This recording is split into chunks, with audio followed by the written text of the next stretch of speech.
Bahaya terbesar dalam sebuah agama bukan ketika ia dikritik oleh orang luar. Bahaya terbesar justru ketika pengikutnya sendiri mulai sadar bahwa banyak ajaran yang selama ini mereka bela ternyata tidak pernah benar-benar mereka pahami. Dan itulah yang terjadi dalam dialog ini. Seorang muslim datang untuk memuji Edi Stivi. Tetapi tanpa sadar, pujian itu berubah menjadi pengakuan yang membuka borok besar dalam tubuh agamanya sendiri.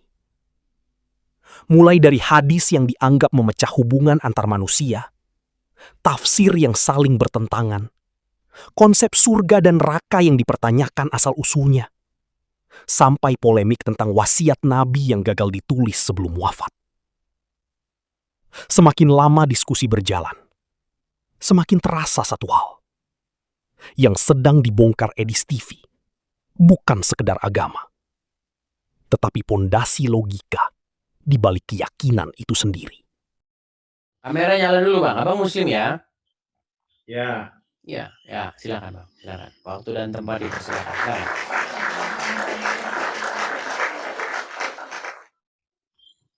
Sungguh menarik itu dialognya Bang Edis.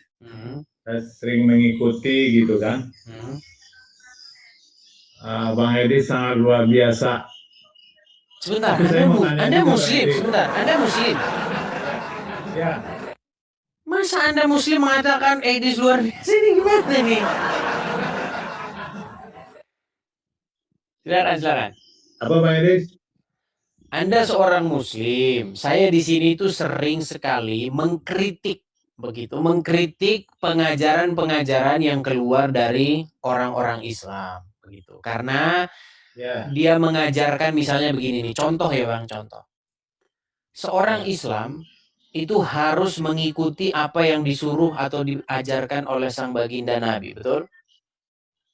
Ya, betul. Nah, apa yang diajarkan oleh sang baginda Nabi? Dia berkata begini, janganlah engkau berteman kecuali dengan orang Muslim. Jangan engkau berteman dengan Wahyudi, Nasrani, jangan. Dan janganlah memakan makananmu kecuali dia orang bertakwa. Ya. Artinya apa? Saya kasih contoh begini. Kalau Anda punya tetangga Anda orang miskin, dia nggak punya makanan, udah lapar dia, udah mau mati, datang ke rumah Anda. Iya. Pak Jamal, tolong Pak Jamal, keluarga kami sudah nggak makan, berilah kami beras. Kami ngutang dulu lah, berilah kami beras. Terus, Anda tanya, apakah Anda orang bertakwa? Oh tidak Jamal, saya Kristen. Nah, menurut hadis tersebut, boleh tidak Anda beri dia makan? Karena hadis tersebut berbunyi, jangan memakan makananmu selain daripada orang yang bertakwa. Iya. Coba bagaimana Anda menjawab itu? Ya, kalau sebenarnya secara tafsir Bang Edis ya di Al-Quran itu banyak para ustadz atau para kiai dan para buya yang menafsirkan Al-Quran dengan bahasa lurus. Sebetulnya Al-Quran itu bahasanya kias. Contoh yang Bang Edis tadi katakan, seseorang yang istilahnya membutuhkan dengan kondisi dia tidak punya. Kalau bagi saya Bang Edis ya berbeda secara tafsir. Maka saya menafsirkan siapapun dan tidak memandang agama seseorang atau kepercayaan seseorang. Bagi saya seluruh umat itu sama. Tiada Kristen, tiada Buddha, tiada Islam gitu. Sama. Cuman kalau sekarang itu banyak para ustadz, para kiai itu menafsirkan itu salah. Tapi kalau kita baca ya Bang ya hadisnya ya. Inilah yang saya bilang Bang. Kenapa sih kok bisa seperti ini? Makanya saya menyarankan, ya mohon maaf sebelumnya aja Bang. Bagaimana kita mau mengikuti pengajaran seperti ini? Bukankah kita seharusnya mengikuti pengajaran yang diajarkan oleh Yesus? Nih saya bacakan Bang ya. Ini hadisnya Bang ya. Dari Rasulullah ini Bang ya. Dari Abu Sa'id Al-Khudri radhiyallahu anhu dari Nabi Shallallahu alaihi wasallam. Beliau bersabda, sang Nabi bersabda nih, janganlah engkau berteman kecuali dengan orang yang beriman.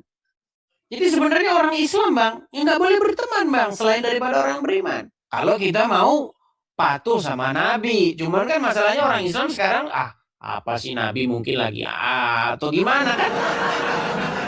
Ini jelas loh ayatnya, jangan berteman dengan orang kecuali orang beriman. Dan jangan memakan makananmu selain dari orang yang bertakwa. Nah, makanya kalau kita baca ini begitu jelas, Bang. Contoh, makanya saya pernah suatu kali pergi mencari rumah, Bang, sekitar tahun 2020, 2021, zaman-zaman Covid itulah saya masih ingat. Zaman Covid itu, Bang, saya cari-cari rumah itu sebelum Covid tuh 2019, 2020-an itu ya. Nah, kaget saya, Bang. Waktu saya ini dijual, Bu. Iya. Tapi mohon maaf, Pak, agamanya apa ya? Kristen. Oh, maaf, Pak. Di sini khusus Muslim. Kaget saya. Ada begitu, Bang. Oh, sudah ada, Bang. Ada.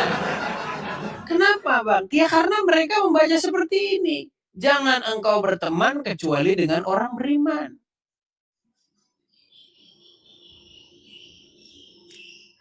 Jadi betul itu kata Bang Edis itu, Bang Edis. Terus gimana? Bagaimana kita mau mengikuti itu? Nah, yang sekarang menjadi pertanyaan besar tuh gini, Bang.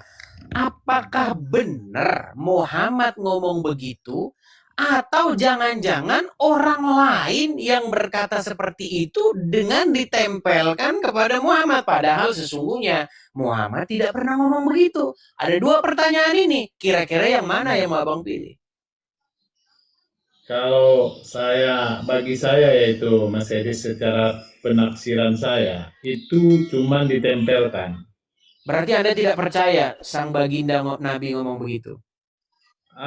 Mungkin saya percaya dan secara keyakinan saya, Mas Edi, saya berpatok saja di sewaktu Nabi Muhammad atau Rasulullah di sewaktu mau meninggal.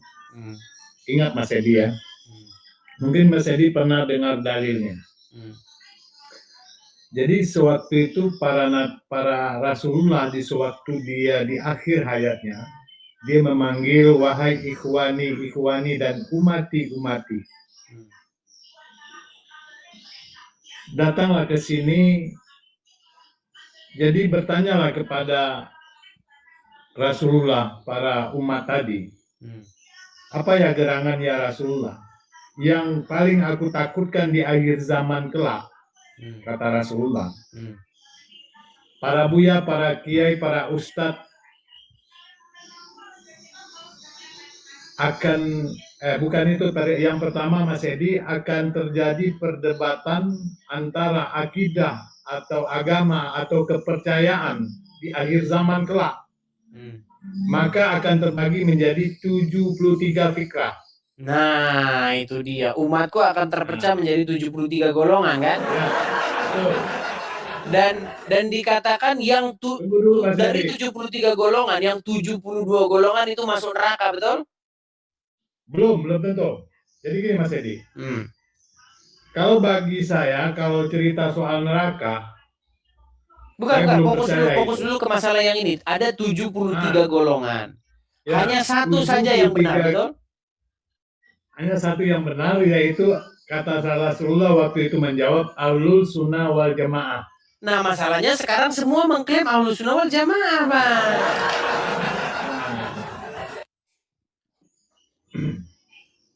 Saya rasa begini. Jadi ada satu lagi Mas Edi. Oke, silakan. Ada satu lagi.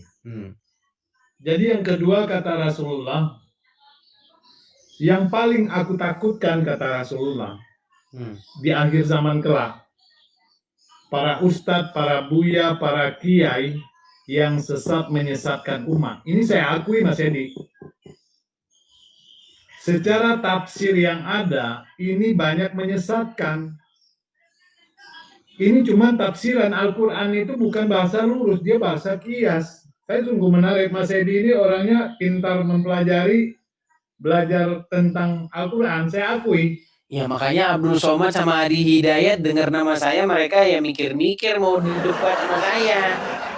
Gimana? Wahai Ustadz Abdul Somad, wahai Ustadz Abu Hidayat, di manakah kalian berada? Saya pengen ngajak Jadi- mereka berdebat itu, Bang, ngajak mereka diskusi. Karena mereka itu sering membahas kekristenan begitu.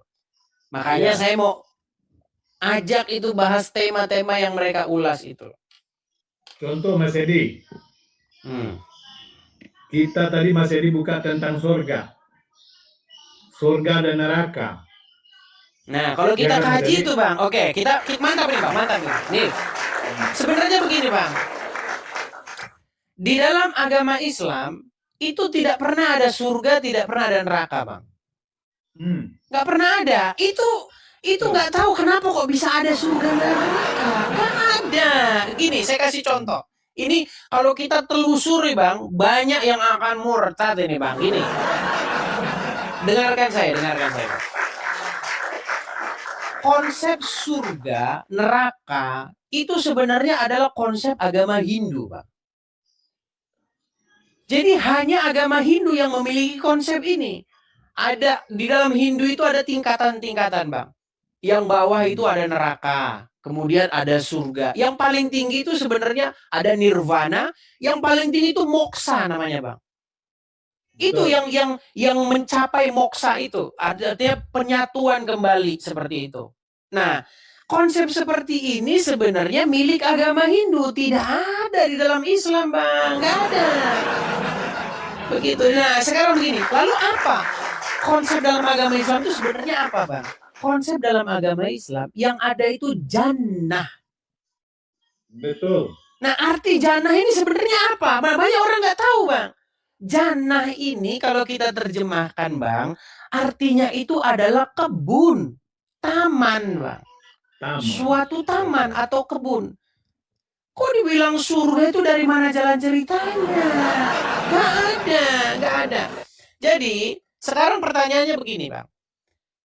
Di dalam Alkitab, ada satu kalimat bahwa ketika Tuhan menciptakan manusia itu, maka Tuhan menempatkan manusia itu di suatu taman di Eden. Perhatikan, Bang. Itu dalam kitab Kejadian. Lalu Tuhan menempatkan manusia itu di suatu taman di Eden. Nah, kalimat ini sehingga muncullah Taman Eden. Nah, di dalam bahasa Ibraninya, taman itu, bahasa Ibrani daripada taman atau kebun, itu adalah gan. Gan. Nah, bahasa Arabnya jannah. Dari gan jadi jannah. Jadi Gan Eden, ya, Garden of Eden kalau bahasa Inggrisnya ya. Nah, kata ini ternyata diadopsi oleh Al-Qur'an menjadi Jannatul Aden. Coba, Bang, tanya sama orang Islam, Bang, apa arti Jannatul Aden itu? Bingung pasti, Bang. Bingung. Apa itu Jannatul Aden itu? Sebenarnya kata itu diambil dari Alkitab itu, Bang. Taman Eden itu. Cuman kalau ditanya sama orang Islam, Jannatul Aden, Aden itu apa? Bingung. Apa Aden itu? Nah, itu konsep surga, Bang. Nah, terus neraka. Nah, neraka ini juga, Bang. Sebenarnya neraka ini kalau kita telusuri kan itu dari bahasa Sanskerta. Sebenarnya nggak ada kata neraka dalam Al-Qur'an. Yang ada dalam neraka, yang dalam Al-Qur'an itu adanya itu Jahannam. Nah, kata Jahannam ini, Bang, punya telusur. Ketahuan dari mana, Bang? Dari Alkitab juga. Nah, ini mau saya ceritakan nih, Bang. Nih, atau kita buka saja, Bang, ya. Nih. Kalau dalam agama Islam, memang banyak istilah-istilah yang sebenarnya diambil dari Alkitab, Bang. Kalau kita mau jujurnya, Bang, ya. Nih. Ya.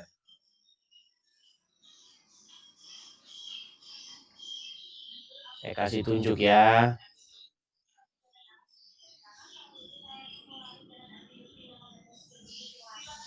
Sebenarnya nggak perlu jauh-jauh. Kalau Anda punya duit, Anda bisa berangkat ke neraka. Anda, Bang. Cuman kalau dalam Islam sudah dipoles, Bang. Udah dipoles, ada 7 tingkat, nanti begini, ada yang cucuk-cucuk begini udah dipoles, aslinya nggak begitu.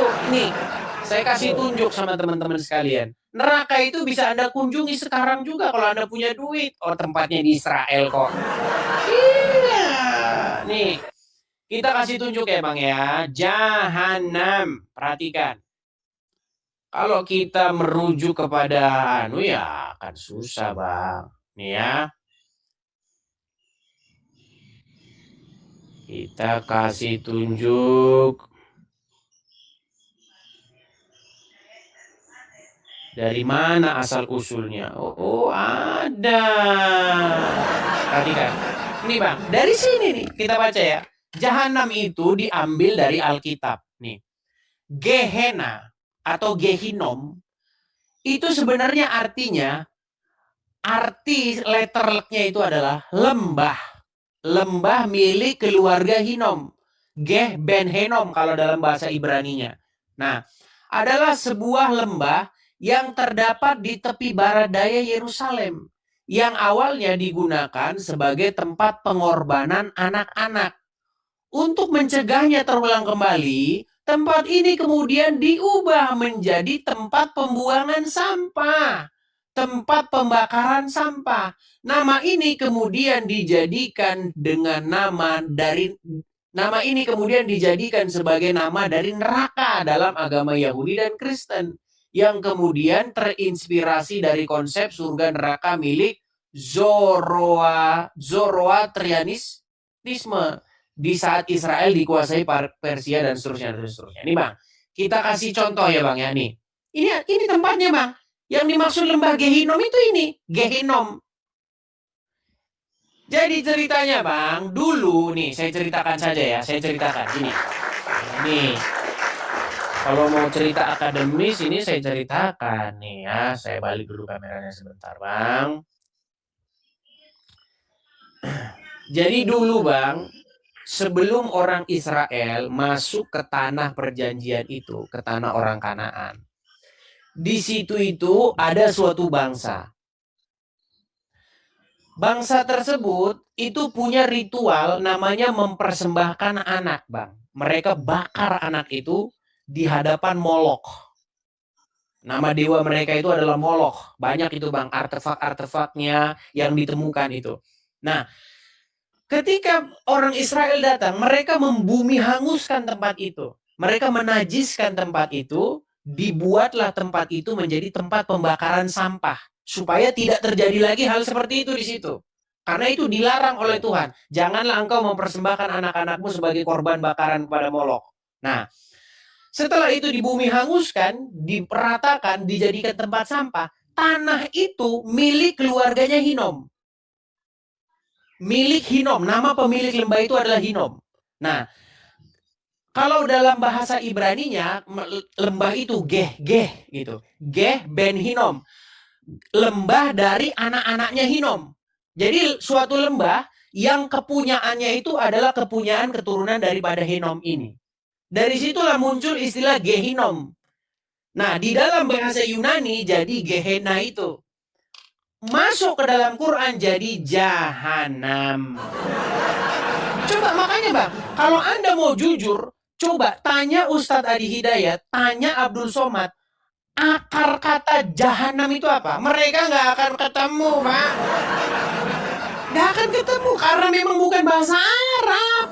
Bukan bahasa Arab. Jadi makanya ini yang kita bahas di awal tadi Bang Edi, secara tafsiran di situ tuh secara tafsiran di dalam Al-Quran tadi sebenarnya saya bilang itu bukan bahasanya lurus gitu, bahasanya kias. Contohlah salah satu bahasa itu. Mengapain kita beragama menyalahkan agama seseorang gitu. Contoh, sedangkan kafir itu sebenarnya secara penjelasannya, kafir itu adalah untuk orang Islam, bukan untuk orang beragama lain. Nah, ini kalau kita naikkan satu orang ustadz lagi gimana nih kayaknya? Ini serem ini statement Anda ini. Berat. Makanya dangkalnya beragama, Mas Edis ya. Saya bukan menyalahkan dangkalnya beragama, mengkafirkan seseorang, apakah ini yang disebut Allah Ar-Rahman Ar-Rahim? Allah yang maha pengasih dan maha penyayang. Tapi kita sebagai umat dan sesama umat, kok saling menyalahkan dan saling memfitnah, saling menghujat. Di mana agama? Ya, Ar-Rahman Ar-Rahim di mana? Ya, makanya begini Bang, justru dengan channel saya ini Bang, akhirnya apa? Akhirnya kita menjadi mengerti sebenarnya yang terjadi duduk perkaranya itu bagaimana. Gitu Bang. Nah jadi Bang, ketika lembah itu dijadikan lembah pembakaran itu, nah Tuhan Yesus Bang, Yesus kami Bang ya, itu menggunakan perumpamaan itu. Dia gunakan tempat itu, Bang, menjadi satu lambang atau suatu kiasan bagaimana nanti orang-orang yang jahat itu, Bang. Mereka akan dicampakkan ke dalam Gehinom itu, lembah Gehinom itu. Itu sebenarnya kalau kita berbicara secara konteks, Bang. Jadi memang benar-benar tempatnya itu ada. Bukan tempat nanti ada 7 pintunya, lalu di situ ada tukang cucu-cucu apa begitu ditusuk-tusuk. Nggak ada Bang yang kayak begitu. Yang ada yang seperti Makanya itu juga hanya lambang atau perkiasan. Bagaimana nanti ininya ya kita nggak tahu. Nah, sekarang begini Bang. Ada satu sedikit lagi Bang, sedikit lagi. Jadi saya pernah menulis satu buku Bang. Karena di dalam Al-Qur'an itu kata jahanam itu kadang-kadang dia tidak tertulis jahanam. Kadang-kadang dia tertulis jahim. Nah, ini menjadi satu pertanyaan besar. Loh, kok kadang-kadang Al-Quran menulis jahanam, kadang-kadang menulis jahim? Nah, saya teliti Bang, saya melakukan penelitian mendalam. Ini hanya saya yang meneliti, orang lain belum pernah meneliti. Ternyata Bang, saya tahu ada satu informasi begini. Dulu Al-Quran itu Bang, belum ada tanda baca. Jadi itu bisa aja dibaca jahanam, bisa dibaca jahim, tergantung. Nah, ternyata setelah saya teliti, memang itu bedanya di huruf H dan Nun itu Bang. Huruf H dengan H. Nah, ternyata setelah saya teliti, oh, jadi kalau hurufnya jahanam, dia pakai Nun. Nah, kalau hurufnya jahim, dia pakai ya. Oh, ternyata kalau tanda bacanya ditaruh titik di atas, dia jadi jahanam. Kalau ditaruh tanda baca di bawah titik 2, jadi jahim. Oh, berarti ada kemungkinan besar karena orang Arab ini bukan karena orang Arab waktu terjadi rekonstruksi penulisan Al-Quran itu orang Arab tahu ini bukan bahasa Arab ini. Bunyinya ini bagaimana? Bacaannya gimana ini? Jahanam atau jahim? Nah, sehingga muncul 2 kali. Ada jahanam, ada jahim. Itu hasil daripada penelitian saya, Bang. Nah, tapi orang Islam seperti biasa. Oh, kalau jahanam ini, kalau jahim ini. Tapi menurut saya itu asumsi liar. Aslinya kalau menurut saya itu cuma kesalahan pembubuhan harokat saja. Begitu. Jadi makanya Mas Edi, Bang Edi ya. Jadi Al-Quran itu, kitab tadi, sebenarnya ada 2. Makanya kalau saya kan dari Sumatera Barat nih Mas Edi, Bang Edi. Saya dari Sumatera Barat, makanya kalau di Sumatera Barat ada namanya di situ apa namanya, Sarak bersandikan kitabullah bersandikan sarak namanya. Nah, jadi makanya kalau kita kaji secara buku atau kitab Al-Quran itu ada 2. Ada namanya yang tersurat, ada yang namanya tersirat. Di sewaktu Nabi Muhammad belum ada Al-Quran, Mas Edi. Nah, itu dia, Bang. Kitab. Tetapi di wahyu turun, tunggu Mas Edi. Di sewaktu wahyu turun, diperintahkan kepada Nabi Muhammad, ya Muhammad bacalah kitabmu. Bukan buku Al-Quran yang ada sekarang. Bacalah kitabmu. Di mana ada buku di suatu zamannya Nabi Muhammad? Oke. Sebenarnya kitab itu, ini ialah yang disebut dengan tasirat, tersirat, Oke. bukan tersurat. Makanya ada pertanyaan saya kepada Mas Edis. Apa beda Yesus dengan ini Mas Edi? Roh Kudus. Kalau Yesus itu pribadi yang datang sebagai manusia, Bang. Jadi dia memiliki daging, memiliki darah, daging, dan tulang seperti kita. Kalau Roh Kudus itu dia ruah. Dia tidak berbentuk daging dan tulang seperti itu. Berbentuk manusia. Itu bedanya, Bang. Tapi kembali lagi ke sini tadi, Bang ya. Oke, silakan. Mungkin ada yang mau tadi, silakan. Jadi Mas Edi tentang itu tadi Roh Kudus dengan Yesus ada dua bagian. Kalau secara hakikat bagi saya Mas Edi itu cuma satu bagian.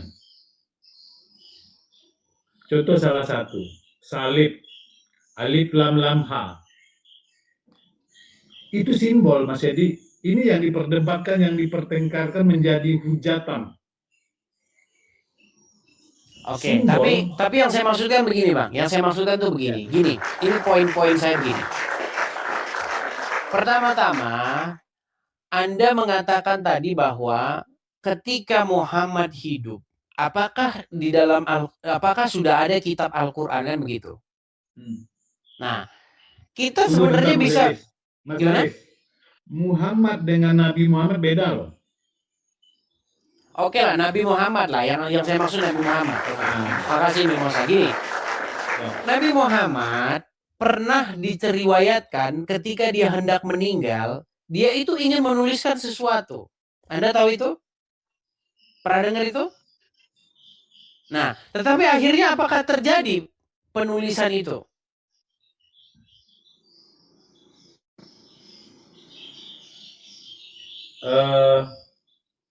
Atau saya bacakan saja lah, nampaknya Anda kurang familiar. Nih, saya bacakan riwayatnya ya, mengenai sebenarnya apakah umat Islam itu harus percaya kepada hadis, apakah kitab Quran itu sudah ada, apakah nanti umat Islam akan tersesat karena Muhammad tidak sempat menulisnya. Makanya Bang kacau Bang, ketika saya pelajari agama Islam Bang, makin kacau apa yang sebenarnya terjadi. Nih Bang ya, saya baca riwayatnya.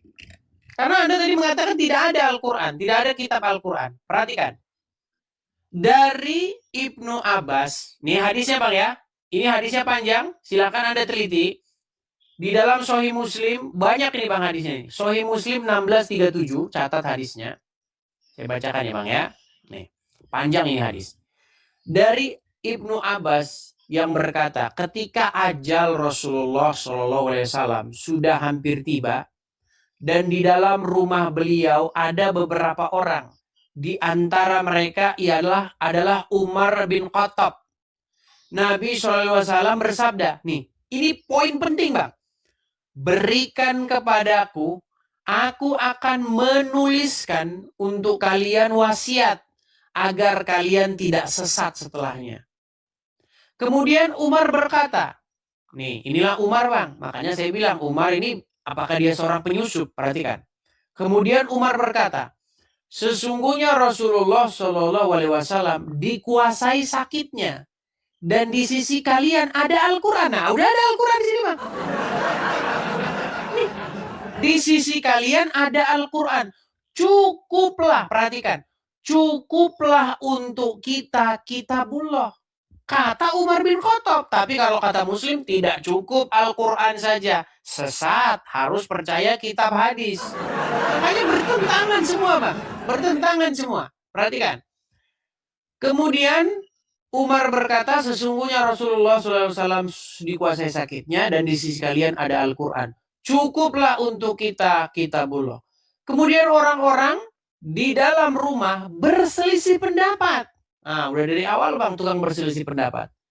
Sebagian dari mereka berkata, berikan apa yang dipinta Nabi.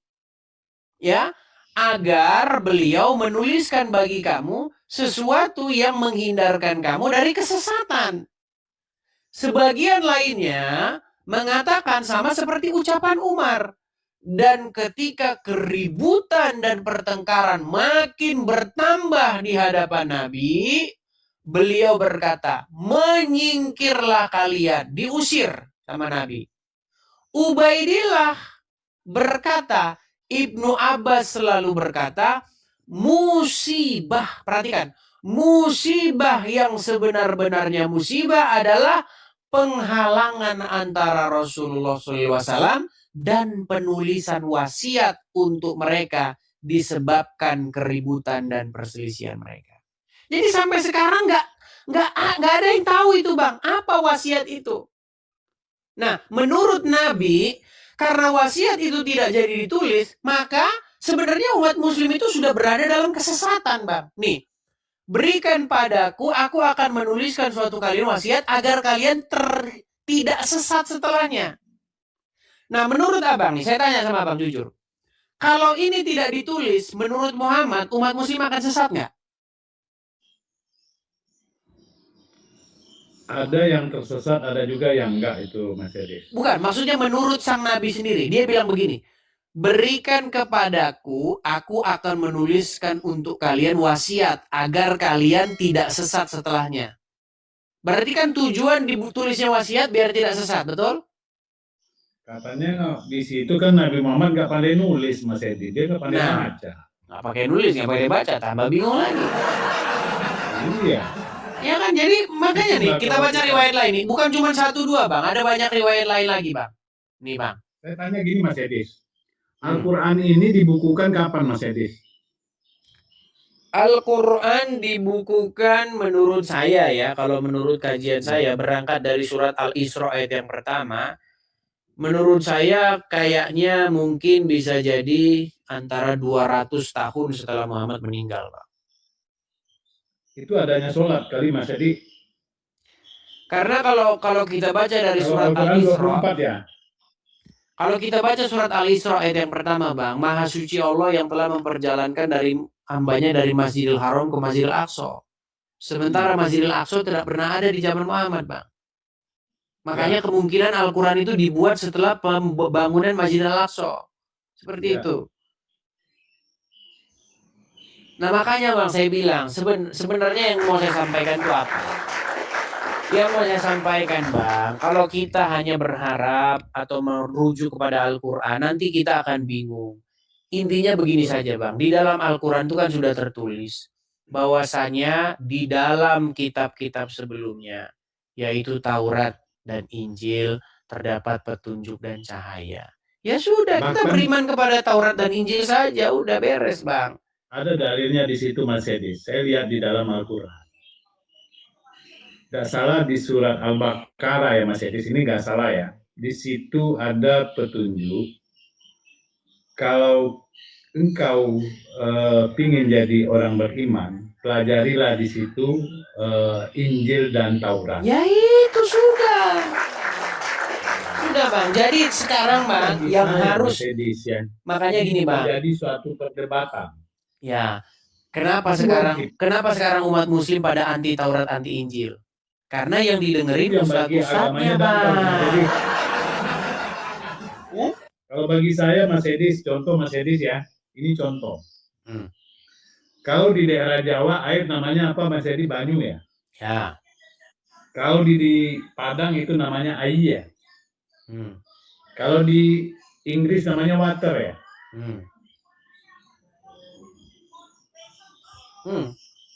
Dia air juga Mas Edis.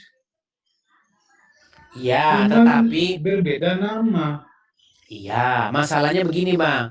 Al-Quran kan sudah mengatakan bahwasanya di dalam Taurat dan Injil terdapat petunjuk dan cahaya. Udah itu aja Bang. Beriman kepada Taurat dan Injil. Jangan beriman kepada kitab-kitab yang nggak tahu dari mana. Oke lah Bang, kita kasih kesempatan dulu lah ya pada yang lain ya. Oke, siap Mas Edi. Oke. Banyak maaf. Sukses selalu ya. Saya selalu Bang Jamal Lus Yatim. Oke.